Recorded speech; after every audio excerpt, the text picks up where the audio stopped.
नमस्कार दोस्तों, मैं नीरज श्रीवास्तव। आप सभी लोग देख रहे हैं नियो मीडिया। इलेक्शन कमीशन ने जम्मू कश्मीर और हरियाणा के इलेक्शन की तारीखों का ऐलान कर दिया है। जम्मू कश्मीर में 3 चरण में इलेक्शन होंगे और हरियाणा में सिर्फ 1 चरण में इलेक्शन होगा। हरियाणा में 1 अक्टूबर को इलेक्शन होगा और 4 अक्टूबर को दोनों स्टेट्स के रिजल्ट घोषित कर दिए जाएंगे। हरियाणा के ओपिनियन पोल को लेकर आज हम अपने पूरे दर्शकों के सामने उपस्थित हैं। आइए जानने की कोशिश करते हैं कि किस पार्टी की विजय 4 अक्टूबर को होने वाली है। यानी कि हमारे ओपिनियन पोल के अनुसार कौन सी पार्टी पूर्ण बहुमत में आ रही है या कौन सी पार्टी सबसे बड़ी पार्टी बनकर उभरने वाली है 2024 के इस विधानसभा, हरियाणा के विधानसभा इलेक्शन में। पहले तो मैं ये बता देना चाहता हूं अपने दर्शकों को कि कुल कितनी पार्टियां हैं इसमें हरियाणा में जो मुख्यतः इस बार आमने सामने आपको दिखेंगी। पहली भारतीय जनता पार्टी, दूसरी इंडियन नेशनल कांग्रेस, तीसरी आम आदमी पार्टी, चौथी जेजेपी और 5वां अदर्स, यानी कि जो लोग स्वतंत्र रूप से प्रत्याशी होंगे। मैं अपने दर्शकों से बताना चाहूंगा इंडिया गठबंधन में इस बार आम आदमी पार्टी और कांग्रेस एक साथ मिलकर नहीं लड़ रही है और दोनों अलग अलग अपने प्रत्याशी उतार रहे हैं। अभी ये सूचना नहीं आई है कि आम आदमी पार्टी कितने सीटों पर लड़ेगी या कांग्रेस से के साथ सहमति से लड़ेगी या 90 के 90 सीटों पर पूरे पे लड़ेगी। इसके पहले बीजेपी और जेजेपी 2019 में बीजेपी और जेजेपी ने मिलकर सरकार बनाई थी, यानी कि एनडीए गठबंधन की सरकार थी। लेकिन अभी एनडीए गठबंधन भी नहीं रहा है और बीजेपी अलग से लड़ेगी और जेजेपी अलग से लड़ेगी। लेकिन अभी तक ये कोई अनाउंसमेंट नहीं है कि जेजेपी कितने सीटों पर लड़ रही है। बीजेपी अनुमानन 90 सीट पे पूरे लड़ेगी। अगर जेजेपी के साथ लड़ती है तो हो सकता है कि वो कुछ सीटों पर ना लड़े और जेजेपी लड़े। पिछले साल 2019 में जेजेपी लगभग 10 सीटें पाई थी। इस बार आम आदमी पार्टी और इंडियन नेशनल कांग्रेस केंद्र की तरह इंडिया गठबंधन के साथ नहीं लड़ रहे हैं। इंडिया गठबंधन यानी कांग्रेस अलग लड़ रही है और आम आदमी पार्टी अलग लड़ रही है। आइए अब क्षेत्र दर क्षेत्र जानने की कोशिश करते हैं कि किस पार्टी की बढ़त है क्षेत्रों में। सिरसा में 5 सीटें हैं। 5 सीटों में 1 सीट पर बीजेपी आगे दिख रही है, 3 सीटों पर कांग्रेस आगे दिख रही है, 1 सीट पर आम आदमी पार्टी दिख रही है। अदर्स को यहाँ से कोई सीट नहीं मिल रही है और जेजेपी को भी कोई भी सीट मिलने की उम्मीद नहीं है। महेंद्रगढ़ में 4 सीटें हैं। महेंद्रगढ़ की 4 सीट में 1 सीट बीजेपी को और 3 सीट कांग्रेस को मिल रही। यहाँ पर आम आदमी पार्टी, जेजेपी और अदर्स किसी को कोई भी सीट मिलने की उम्मीद नहीं है। हिसार में 7 सीटें हैं। 7 सीट में से 1 सीट बीजेपी को मिलने की उम्मीद है। 5 सीटों पर कांग्रेस आगे बढ़त बनाए हुए है और 1 सीट पर आम आदमी पार्टी को जीत मिलने की उम्मीद है। नूह में आते हैं, नूह देखते हैं। नूह में 3 सीटें हैं। 3 सीटों में से बीजेपी को 0 सीट मिलेगी। यहाँ से बीजेपी को कोई सीट मिलने की उम्मीद नहीं है और यहाँ पर इंडियन नेशनल कांग्रेस यानी कांग्रेस को 3 की तीनों सीट मिलने की है। आम आदमी पार्टी, जेजेपी और अदर्स को कोई सीट नहीं मिलेगी। रेवाड़ी की 3 सीट है। 3 सीट में से 1 सीट बीजेपी को मिलने की उम्मीद है और 2 सीट कांग्रेस को मिलने की उम्मीद है।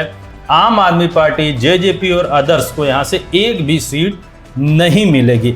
इस बार पूरे सर्वे में हमने ये देखा है कि जेजेपी से लोग ज़्यादा नाराज हैं। जेजेपी के वोटर्स ज़्यादातर आम आदमी पार्टी पे शिफ्ट हो रहे हैं या कांग्रेस पे शिफ्ट हो रहे हैं। उनका मूड ऐसा है कि वो देख रहे हैं कि कौन यहाँ से जीत रहा है। अगर आम आदमी पार्टी जीतेगा तो उधर चले जाएंगे और कांग्रेस जीतेगी तो कांग्रेस की तरफ जेजेपी के सारे वोट शिफ्ट होते नजर आ रहे हैं। अब बात हम करते हैं गुड़गांवा की। गुड़गांवा में 4 सीटें हैं। इन 4 सीटों में 1 सीट बीजेपी को मिलने की उम्मीद है। 1 से 2 सीट बीजेपी को मिल जाएगी और 2 सीट के आसपास कांग्रेस को मिलती है। अगर बीजेपी को 2 सीट मिलती है तो कांग्रेस की 2 सीट पक्की है। फिर ये सीट आम आदमी पार्टी या अदर्स में नहीं जाती है। अगर 1 सीट बीजेपी को मिलती है और 2 सीट कांग्रेस को मिलती है तो मान के चलिए कि गुड़गांव में 1 सीट आम आदमी पार्टी को मिल सकती है। गुड़गांव जो अर्बन एरिया के जो सीट है बीजेपी मजबूती से है और गुड़गांव का जो गांव का एरिया है, सेमी अर्बन एरिया है, वहां पर कांग्रेस बड़ी मजबूती से है और इसी वजह से इस बार गुड़गांव की 4 सीटों में से बीजेपी को एक ही सीट मिलने की उम्मीद है। कैथल में 4 सीटें हैं, 4 सीटों में से बीजेपी को 1 सीट मिलने की उम्मीद है।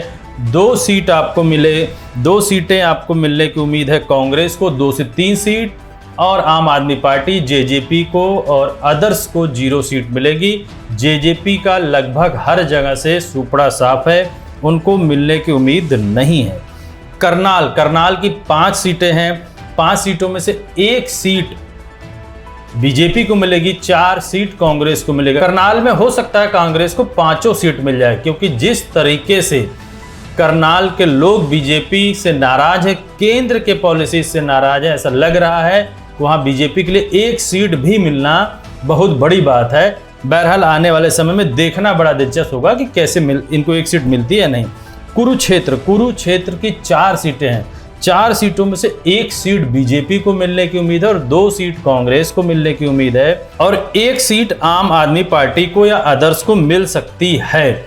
लेकिन यहां पर भी 3 सीट कांग्रेस को मिलती हुई दिखती है, और जो 1 सीट मैं आपको बता रहा हूं बीजेपी के, उसमें और आम आदमी पार्टी के बीच में कांटे की टक्कर है। हो सकता है कि आम आदमी पार्टी को वो सीट चली जाए, और अगर आम आदमी पार्टी ने अपना कैंडिडेट अच्छा नहीं उतारा तो ये मान के चलिए वो अदर्स में चली जाएगी, क्योंकि वहां के लोग अदर्स को भी वोट कर सकते हैं। अब अगला क्षेत्र आता है पानीपत में कुल 4 सीटें हैं, इसमें चारों की चारों कांग्रेस जीत रही है। ना यहाँ बीजेपी है, ना आम आदमी है, ना जेजेपी है, ना अदर्स है। इसमें चारों सीट कांग्रेस को मिल रही है। सोनीपत की 6 सीटें हैं, ये मानकर चलिए सोनीपत में 6 की 6 सीट कांग्रेस जीतेगी, क्योंकि याद करिए जिस समय किसान आए थे दिल्ली बॉर्डर तक, वो सोनीपत से ही ज़्यादातर लोग आए थे, उसी रास्ते से आए थे। और सोनीपत एक तरीके से पूरा किसान बेल्ट है, वहाँ जितनी भी राइस इंडस्ट्री हैं वो सारी राइस इंडस्ट्री हरियाणा और पंजाब के किसानों के भरोसे ही चलती हैं। और उसी जगह अगर आप गौर कीजिए तो अडानी को बड़े बड़े टैंक्स बनाने की सुविधा दी गई, जिससे पूरा आपका सोनीपत एरिया नाराज है बीजेपी से, और वहां पर कांग्रेस 6 की 6 सीट जीत रही है। चरखी दादरी की 2 सीटें हैं, जिसमें बीजेपी 1 और कांग्रेस 1। यहाँ पर आम आदमी पार्टी, अदर्स, जेजेपी को कोई सीट मिलने की उम्मीद नहीं है। भिवानी की 4 सीट है, भिवानी के 4 सीटों में से 1 सीट बीजेपी को मिलने की उम्मीद है, और 3 सीट कांग्रेस को मिलेगी। यहाँ से आम आदमी पार्टी, जेजेपी और अदर्स का कोई खाता नहीं खुलता दिख रहा है। फतेहाबाद की 3 सीटें हैं, 3 सीटों में से 2 सीट कांग्रेस को मिल रही है, और 1 सीट यहाँ पर अदर्स को जाती हुई दिख रही है। बीजेपी, आम आदमी पार्टी और जेजेपी तीनों को 0 सीटें, यानी कि खाता यहाँ से नहीं खुलने वाला है फतेहाबाद से।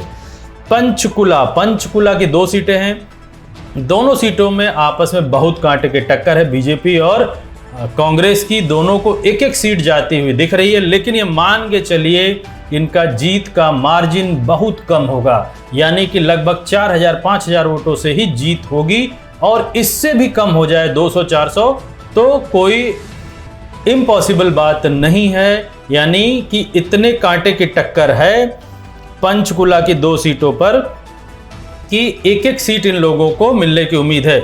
लेकिन इन दोनों सीटों पर बढ़त कांग्रेस को दिख रही है कुछ हद तक, 2% 1% वोट से, तो हम इसको पूरा का पूरा कांग्रेस की ओर अभी कंसीडर करके चल रहे हैं। वैसे 1 सीट बीजेपी को मिलने की उम्मीद है। यहाँ पर अंबाला की 4 सीटें हैं, 4 सीटों में से अंबाला को मान के चलिए कि बीजेपी को 1 भी सीट नहीं मिलेगी, क्योंकि अंबाला एक ऐसी जगह है जहाँ छोटे उद्योग बहुत ज़्यादा हैं, और सभी लोग जीएसटी से और टैक्सेस से परेशान हैं। आम जनता बहुत त्रस्त है, इस वजह से लोग वहाँ पर कांग्रेस को ही वोट करना पसंद कर रहे हैं। एक चीज़ और वहाँ उभर के आ रही है कि अगर आम आदमी पार्टी मजबूती से लड़ती है तो हो सकता है कि आम आदमी पार्टी 1-8 सीट कांग्रेस की गड़बड़ कर दे। ये कांग्रेस को देखना पड़ेगा कि वहाँ आम आदमी पार्टी के साथ कैसे सामंजस्य के साथ लड़ती है, नहीं तो 1 सीट या 1 सीट का नुकसान होने की पूरी संभावना है कांग्रेस को। वैसे अगर आम आदमी पार्टी का कैंडिडेट अच्छा नहीं है और वो जीतने की उम्मीद नहीं है, तो वोटर पूरे कांग्रेस को वोट कर रहे हैं। इसी वजह से वहाँ 4 की 4 सीट कांग्रेस को मिल रही है। यमुनानगर की 4 सीटें हैं। यमुनानगर भी एक तरीके से इंडस्ट्रियल बेल्ट है, हब है, और 1 सीट मात्र वहां से बीजेपी को मिलेगी। बाकी 3 सीट कांग्रेस को मिल रही। आम आदमी पार्टी, जेजेपी, अदर्स किसी का भी वहां से खाता खुलता नहीं दिख रहा है। अब आते हैं अगले क्षेत्र रोहतक। रोहतक की 4 सीटें हैं। आपको याद होगा 2024 के इलेक्शन में भी रोहतक बहुत चर्चा का विषय बना हुआ था। इस बार 4 की चारों सीट वहां से कांग्रेस को मिल रही है। बीजेपी, आम आदमी पार्टी, जेजेपी या अदर्स का कोई भी खाता नहीं खुल रहा है। अब आते हैं झज्जर। झज्जर की 4 सीटों में से 3 सीट कांग्रेस को मिल रही, 1 सीट आम आदमी पार्टी को मिलेगी। बीजेपी 0 पर है, जेजेपी 0 पर है, क्योंकि बीजेपी और जेजेपी ने जो 2019 से 2024 तक वहाँ ये लोग सत्ता में रहे, कुछ भी काम इन्होंने नहीं किया, जिससे आम जनता बहुत त्रस्त है और वो एकदम मूड बना के बैठी है कि हमें किसी भी तरीके से यहाँ से पूरी तरीके से इनको साफ करना है। पलवल एक ऐसी जगह है जो बड़ा दिलचस्प है। यहाँ पे 3 सीटें हैं। 3 सीटों में से 1 सीट कांग्रेस और 1 सीट बीजेपी के खाते में जाती हुई दिखती है बहुत आराम से। 1 सीट ऐसी है जिसमें बहुत कांटे की टक्कर है, लेकिन थोड़ा सा एज कांग्रेस को है, क्योंकि 2024 के इलेक्शन के बाद जो रिजल्ट आया है उससे आम जनता जो कभी मान के चल रही थी कि बीजेपी ही जीतेगी, वो हट करके कांग्रेस की ओर शिफ्ट हो रही है, जिससे ये समझ में आता है कि पलवल की सीट 1 कांग्रेस ज़्यादा जीत जाएगी। यानी कि अगर हम मान के चलें कि 3 सीटों में से तो 1 बीजेपी और 2 कांग्रेस को यहाँ मिलती हुई दिखती हैं। जिंद में 5 सीटें हैं। 5 सीटों में से 4 सीटें ऐसी हैं जिसमें से ये मान के चले कि 1 बीजेपी को और 3 कांग्रेस को एकदम मिलना तय है। 5 सीटों में 1 सीट ऐसी है जिंद की जो अदर्स के खाते में जा सकती है। यहाँ आम आदमी पार्टी और जेजेपी ने या तो जेजेपी में चली जाएगी या तो अदर्स में चली जाएगी। अब आ जाइए फरीदाबाद। फरीदाबाद अपने आप में एक ऐसी जगह है जो विगत कुछ सालों से बहुत डेवलप कर रही है, लेकिन फरीदाबाद जो शहरी सीट है वहाँ से 6 सीटों में से 2 सीट तो बीजेपी को मिल जाएगी, लेकिन बाकी की 4 सीट जो रूरल और अर्बन से टच है वो सीट आपको पूरी की पूरी 4 सीट कांग्रेस को ही मिलेगी, क्योंकि फरीदाबाद में बहुत छोटे छोटे उद्योग हैं, बहुत छोटे छोटे इंडस्ट्रीज है जो जीएसटी को लेकर, टैक्सेस को लेकर, गवर्नमेंट की पॉलिसीज़ को लेकर, आम जो सुविधाएं हैं उनको लेकर वो बहुत खासा नाराज हैं और वो ये चाह भी रहे हैं कि किसी भी तरीके से यहाँ से बीजेपी को हटाया जाए और कांग्रेस को जीत दिलाई जाए। अगर हम इन सारी सीटों को जोड़ें तो लगभग 15 से 16 सीटों के बीच में बीजेपी दिखती है, 69 सीट के आसपास कांग्रेस दिखती है, 4 से 5 सीट आम आदमी पार्टी दिखती है,